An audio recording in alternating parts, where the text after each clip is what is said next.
আমার নাম ঝিলিক। 2020 সালে এই ঘটনাটা ঘটেছিল আমার দাদির সাথে। বর্তমানে আমার দাদি মৃত, কিন্তু সেই কথাটা মনে পড়লে আজও মনে হয় আমাদের দাদি বেঁচে আছে। আমাদের ঘরের সাথেই লাগোয়া চাপকল। পানির সব কাজকর্ম করতে হলে সেই চাপকল থেকেই পানি নিতে হয়।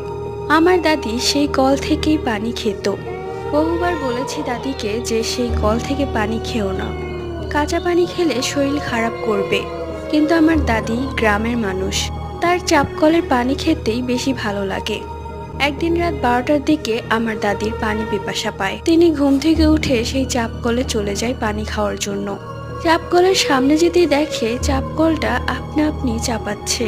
তখন দাদি ভালো মতো করে দেখে সেই চাপকলের মুখ দিয়ে আগুন বের হচ্ছে, আর আশেপাশে কেউ নেই, একা একাই চাপকল চাপাচ্ছে। সকালবেলা দাদি আমাদের সবাইকে বলে, আমরা কেউ বিশ্বাস করিনি। পরদিন